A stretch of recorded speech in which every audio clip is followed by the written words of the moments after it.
It might be hard to remember at this point, but think back to just after the election. This is what a lot of the news sounded like. Did an election that was supposed to revolve around women's issues actually come down to the plight of men, young men? The headline was that men, and especially young men, swung big for Trump. His campaign even consulted Barron Trump for tips on which podcasts he should go on, which young male influencers he should court.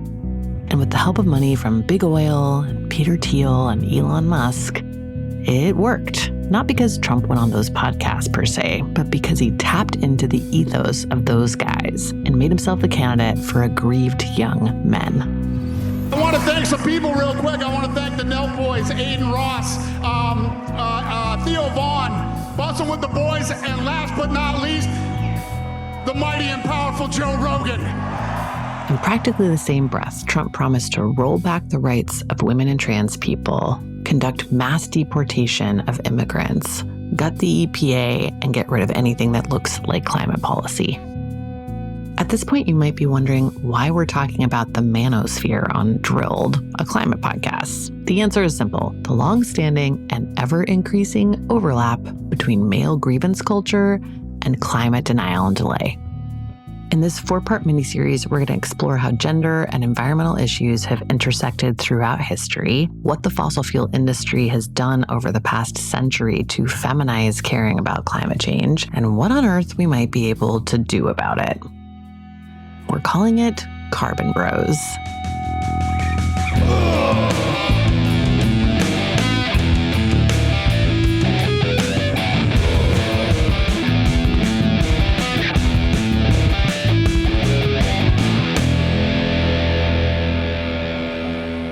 I'm Amy Westervelt, and to guide us through much of that story, I'm very happy to introduce my co-host for this season, the great Daniel Penny. Daniel's been writing and thinking about these issues for a lot longer than I have in GQ, the New York Times, the New Yorker, and on his own podcast on this subject, Non-Toxic. Thanks, Amy. So excited to be doing this show together.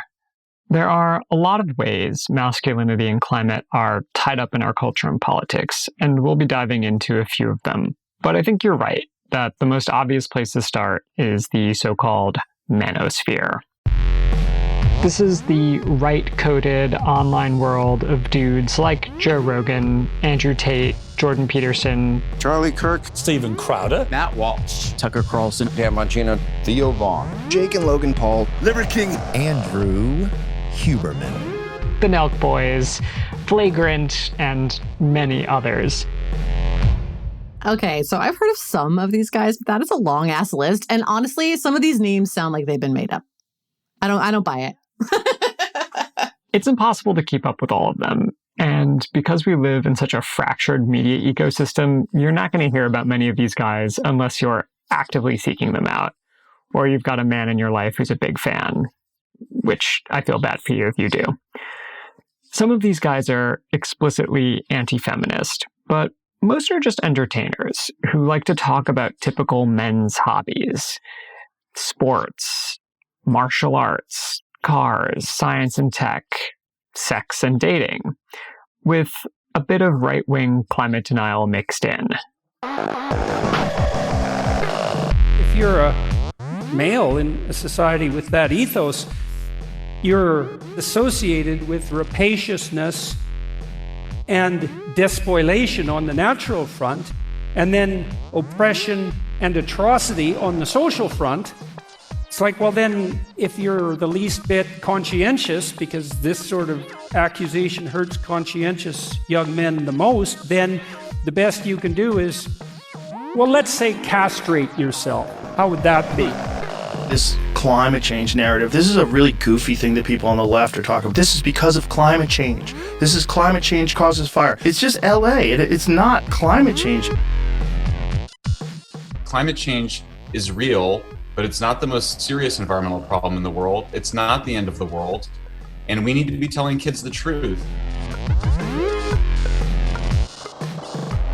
If you don't recognize those voices, that was Canadian psychologist turned podcaster Jordan Peterson, failed comedian turned MMA announcer turned podcaster Joe Rogan, and a relatively new entrant to the manosphere, Breakthrough Institute co-founder turned Twitter Files thread guy, self-proclaimed journalist and newsletter star, somehow not yet a podcaster, Michael Schellenberger.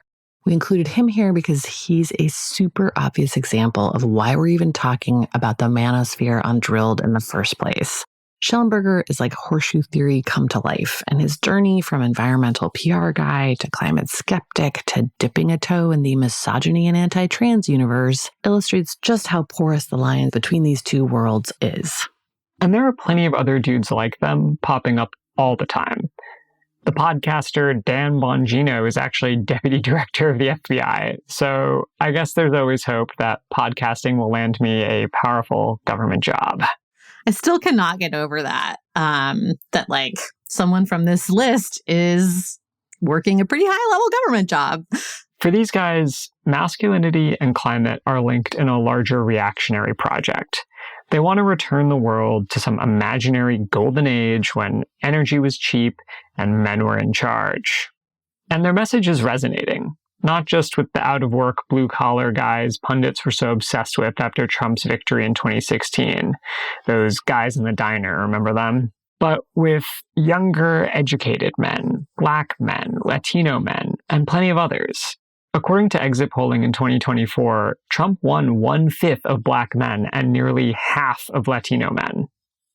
It might be strange to quote Andrew Breitbart, but I agree with him when he said politics is downstream from culture. For the past decade, these dubiously credentialed but very influential men have shaped the conversation not just around masculinity, but around climate too, sometimes in the same breath.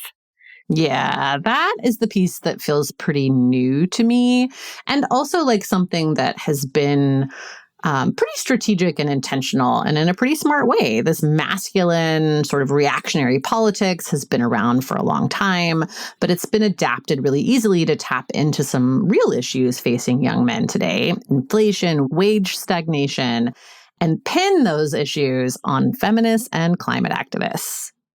Peterson and Rogan don't always talk about climate, but they're doing so more and more these days. Just like fitness instructors and guys who give business advice on TikTok have been slowly blending political talking points into their podcasts, Peterson and Rogan have been incorporating fossil fuel talking points into their shows. Meanwhile, Schellenberger has long been a so-called reformed environmentalist, raising an eyebrow at climate action. But he's only recently come around to what I've been calling the gentleman grift. So, the relationship between climate deniers and gender warriors goes both ways. Here's a clip of Schellenberger talking at a recent conference for a new fun little group created by Peterson called the Alliance for Responsible Citizenship. It brings a lot of the manosphere folks together, with climate skeptics like Bjorn Lomborg and Vivek Ramaswamy, hardcore Brexit folks like Nigel Farage, far-right politicians from the US, UK, Australia, and Canada, gender-critical anti-trans activists, and of course, a sprinkling of trad wives. The moralizing men, the woke men, are actually weak men. Manly men are an improvement without any morality or sense of concern or empathy. They become an Andrew Tate. We can strive for something better, to be gentlemen. Gentlemen are men that have the power of violence and aggression, but they would never use it to take advantage of the weak and the vulnerable. Instead, they would use it to build a civilized society. Andrew Tate is a useful foil for the gentleman battalion of the Manosphere Army. They can always point to Tate, an alleged sex trafficker and Ponzi schemer, and say, we're not misogynists, we're not like that guy, while still spreading their regressive ideas about gender and their reactionary social views and complacency about climate change. Even Florida Governor Ron DeSantis, enemy of all things woke, had this to say when the Tate brothers landed in his state to fight a recent case. no, Florida is not a place where you're welcome with that type of conduct. And I don't know how it came to this.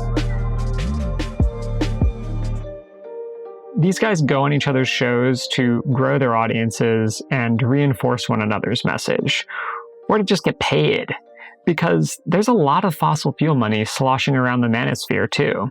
Just sticking with podcasts, 9 out of the 10 with the largest followings across platforms were right-leaning, with a total following of more than 197 million. All but one of them hosted by men. The leading conservative cable news channel, Fox, gets around 3 million viewers during prime time. To understand exactly how the pieces of this puzzle fit together, I sat down with Kayla Goggerty, author of a new report from Media Matters. What our findings underscore is that the right has disproportionate reach to a wide variety of audiences.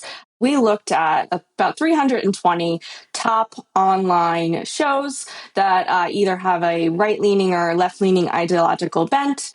And what we found was that a lot of these shows are not outright saying that they're ideological. And yet, when you dig into the content of the shows, you start to see how some of these right-wing talking points are seeping into their conversations. And so these audiences are not going to these shows for politics and news, and yet they are starting to hear it during these conversations amid celebrity interviews and other comedians that, you might like and want to listen to, and now you're hearing some of these right-wing talking points. During the election specifically, we saw Trump appear on several of these large podcasts, Joe Rogan, for instance, Full Send, and that's why some people have kind of dubbed it the podcast election. Boys, I know a lot of you guys are thinking like me. You're seeing what's happening in this country. Everything's just getting really, really weird. You got men playing in women's sports. The border's wide open. This election might be the most important election in U.S. history. I know you guys feel the same. They're not going there for news and politics. They're going there to hear from their favorite comedians. They're going there to hang out with the bros, basically. And so they go on different shows and they kind of have this camaraderie, and that makes your listeners kind of feel like in the club, But how did these dudes who just love martial arts and comedy before become mouthpieces for misogyny and climate denial?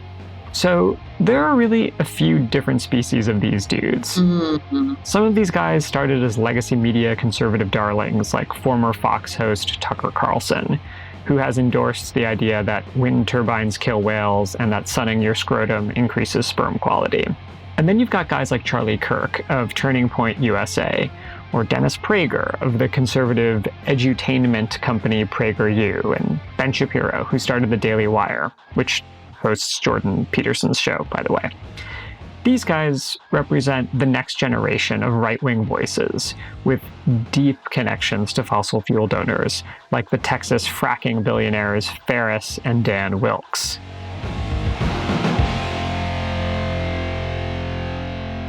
Amy, I know you're very familiar with the Wilkes brothers. Yes, there's been a few really great pieces of reporting on these guys over the years. The one I always think of is this article that Jeff Dembicki wrote for Vice News a while ago, where he talked about how the Wilkes brothers have really tied this into kind of evangelical Christianity as well. So, for example, at his church, Dan Wilkes requires women to, quote, keep silence, and has told his congregates that climate change is God's will. Here's a quote from a 2013 sermon he delivered, just to give you a flavor. He said, "If he wants the polar caps to remain in place, then he will leave them there." And conservatives have been doing this for a long time, building networks of talent to get out their message. Here's Kayla. Conservatives and conservative donors, they put money into building these networks, and they have been doing that for years. We saw them dominate, right-wing talk radio, for instance, back in the 90s and early 2000s, the Rush Limbaughs and the Glenn Becks. They really dominated that space. Then you saw them move into cable, and now you see Fox started to really dominate that space. We saw that with social media as well, and now we're really seeing that with the online media ecosystem. So they kind of are thinking about the big picture and trying to build out this infrastructure, and have been doing that for years. Okay, so there's an obvious reason why donors like the Wilkes brothers would be investing money to boost the careers of climate-denying anti-feminist podcasters. But then there are the dudes like Joe Rogan or the guys from Flagrant who didn't always have an opinion on climate change, or their opinion seems to shift all the time. Sometimes, in the case of Rogan, he was having guests like David Wallace Wells, the climate columnist for the New York Times and author of the book The Uninhabitable Earth, which is all about what unchecked climate change will look like in a few years. So Rogan has really shifted in recent years, as has his audience. And part of this shift may be algorithmic. We've all heard about the way YouTube and TikTok can radicalize their viewers by showing them increasingly extreme content, just to keep them watching. So Kayla's team at Media Matters actually did an experiment about how this works, using clips from the top 5 podcasts on TikTok, which include a lot of our guys.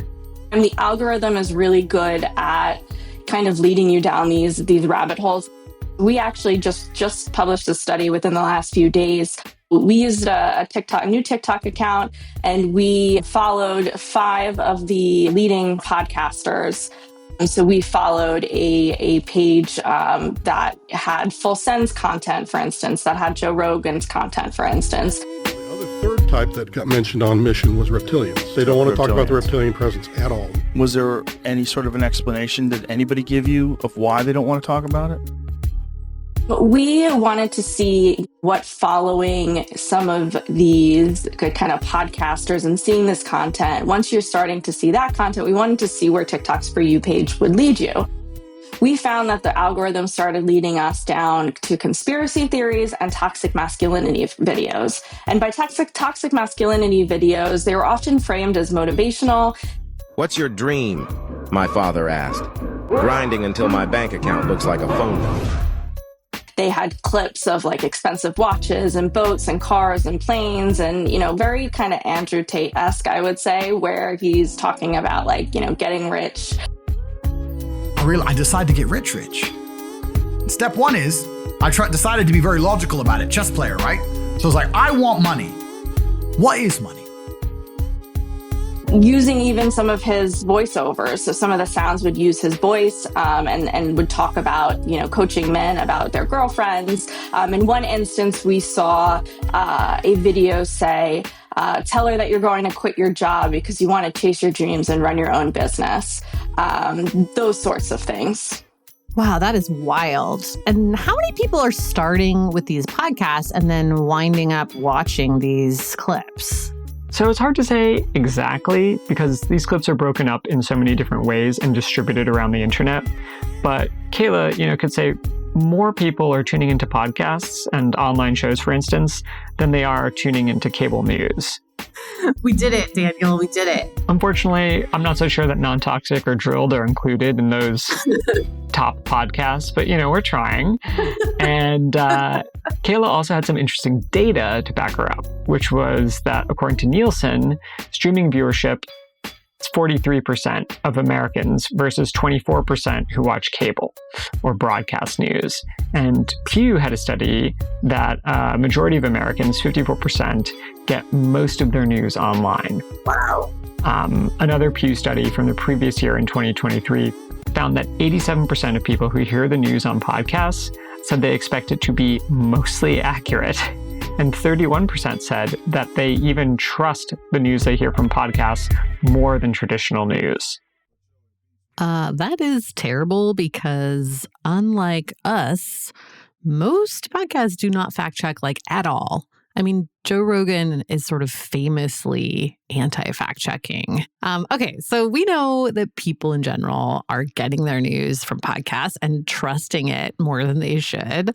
And we know that more men are getting surprise political talking points when they tune into Manosphere podcasts. But is that actually translating to the voting booth, especially on climate? Do we know how differently men and women actually view the climate crisis and how that is turning up in their votes? So about 7 in 10 Americans believe in climate change and think humans are contributing to the warming of the atmosphere. But there's a gap between men and women. And it's pretty large, especially when you drill down by age or party. If you're listening to this podcast and you're a man, you probably care about climate change. And if you're not a man, you probably know men who care about climate change.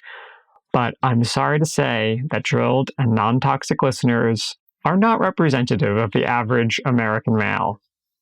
Well, we do see differences between men and women when it comes to climate change. This is Alec Tyson, Associate Director of Research at Pew Research Center. Women tend to be more concerned about the issue and more willing to either take action or see themselves as playing a role in addressing the issue. Wow, that is really fascinating. And I'm honestly kind of surprised that this is still the case. I know that from stuff that I've worked on before that pollsters working for the fossil fuel industry figured this out a long time ago, like in the 90s, and really leaned into it. I did not realize it was still working quite so well. Right. It is interesting how much that gender gap is still very present today. And it may actually be getting wider. Alex studies public views on science and technology, and he's been looking at the particular differences between men and women when it comes to whether climate change is happening and how important it is that we deal with it. 72% of women view it as a very or moderately big problem. That shares 56% among men. So sizable shares of both groups, but a 16-point gap here where women are expressing more concern about the importance or urgency of the issue here. And for the men who don't believe in climate change or who don't think it's salient, how does that lack of interest in climate or lack of belief in the climate crisis track with other political beliefs or political identities?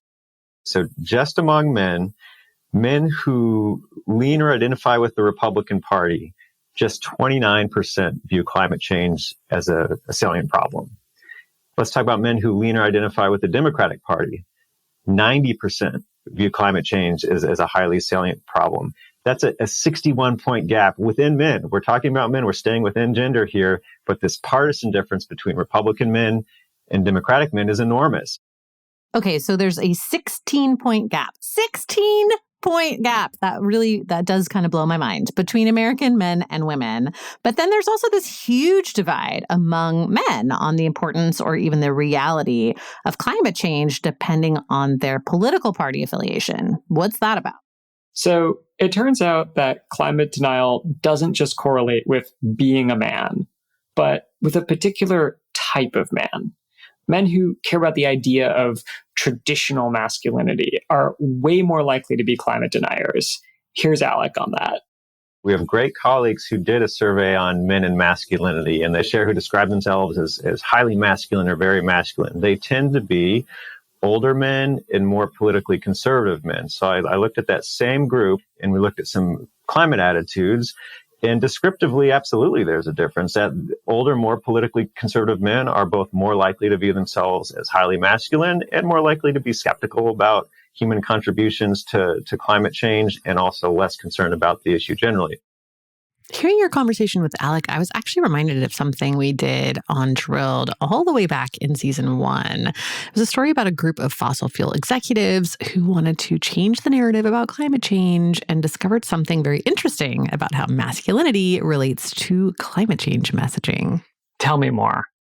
Okay, so the group was called ICE, not Immigrations and Customs Enforcement, the new bad ICE, but the Information Council for the Environment. This is early 1991, the summer of 1988, just a couple years before, had seen Jim Hansen's testimony before Congress that climate change was now visible. We had a burning planet on the cover of Time magazine. A little bit after this, the Rio Earth Summit is coming in 1992. So climate change is on everyone's mind, and there's growing consensus that governments need to do something about it. I'm guessing the fossil fuel industry didn't like that. No, they did not. It was a nationwide heat wave. I remember it specifically because it ruined a vacation we were going to have on the eastern shore on the Chesapeake Bay. All the well waters all went dry. This is Fred Palmer, a coal lobbyist who worked on the ICE campaign, talking to Guardian reporter Graham Redfern. Jim Hansen, who never was muzzled in any circumstances by anybody, came in front of that subcommittee and announced this was the leading edge of catastrophic global warming with his loaded dice. It hit the domestic international the next morning, and we've been arguing about it ever since. Well, at the time, I don't think people really understood the import of it. But I did understand the import of it, and I engaged immediately. But ICE was not my idea. The PR program was not my idea. I've always been about education, but I did bring professionals in, and we did it. Palmer says he eventually got disillusioned with ICE and decided to focus more on science and education. But what exactly did he mean when he said, "we did it"? What did ICE do? So ICE was part of a really successful campaign. They figured out specific audiences to target with climate denial talking points, and it really moved the needle from the majority of Americans accepting the science and being concerned to more or less the mess we have now. Here's Kurt Davies, a longtime Greenpeace researcher who's now at the Center for Climate Integrity, telling us all about their campaign back on season 1 of Drilled. Data indicates 89% say they have heard of global warming, 82% claim some familiarity with global warming, 80% claim the problem is somewhat serious, while 45% claim it is very serious, and 39% back federal legislation without any quantification of cost. And only 22% of those consider themselves green consumers. So this thing that he's talking about is really important. It's, again, 1991. Governments are starting to get behind the idea of not just national policy, but actually global agreements to tackle emissions. And it's not just environmentalists who know and care about this. It's breaking through. So it's penetrated. A vast majority have heard of the issue, think it's serious. And the campaign is to reverse that, is to change that. The strategies, quote unquote, include repositioning global warming as a theory, parentheses, not fact. They talk about specifically the target audiences of this test round that they're going to do to see if their theory works, that they can move people. And it says people who respond favorably to such statements are, quote, older, less educated males from larger households who are not typically active information seekers and are not likely to be green consumers. Let's put that in plain English.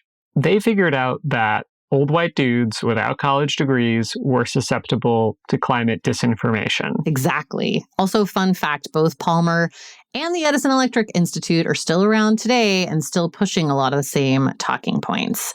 They're still trying to protect coal, too, although Edison is also very into protecting gas at the moment. ICE is no longer around after an expose decades ago leaked their internal documents, but they were really, really effective at the time, and their success became the basis of one of my favorite sociology studies of all time. Daniel, you know what I'm going to say. Cool Dudes. Truly an excellent title for an academic study. I've honestly never seen a better title. The subtitle was, quote, "The Denial of Climate Change Amongst Conservative White Males in the United States." It was conducted by the sociologists Aaron McWright and Riley Dunlap, and they found that conservative white men were, and I'm quoting here, significantly more likely than other Americans to endorse denialist views, and that these differences are even greater for those conservative white males who self-report understanding global warming very well. Yeah, it's the guys who are doing their own research. As soon as I read that line, I'm like, oh God, I know these men very well. I love how blunt and straightforward they are in this study. They write, "We conclude that the unique views of conservative white males contribute significantly to the high level of climate change denial in the United States." Well, not a lot of gray there. No. It makes it really easy to see how we get the conservative talk radio star, climate denier and anti-feminist, you know him and love him, Rush Limbaugh, right around this time as well. ICE actually wrote an ad for Rush Limbaugh's show back in 1992. We unfortunately don't have a clip of that ad, but we've got hours of Rush's rants about climate change. Here's a little taste.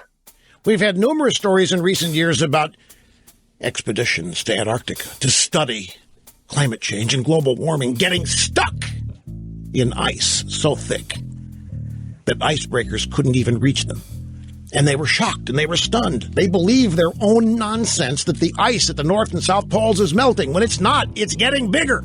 Again, that was not true. The North and South Poles are actually melting faster than many scientists initially predicted. But the upshot of all this is that we're still dealing with the results of this ICE media campaign. It's reflected in those opinion numbers that Alec from Pew is talking about. Over the last 30 years, climate denial has become a core part of conservative male identity. But it's not as simple as just blaming the coal and oil industries for targeting men with misleading information, which they did. The twisted relationship between masculinity and the domination of the natural world runs a lot deeper. If we want to understand why the climate denial messaging of the far right and the manosphere has been so effective, we need to wind back the clock to a time when men were real men, women were real women, and trucks only needed electricity to power their cigarette lighters. Oh yeah! That's our story next time.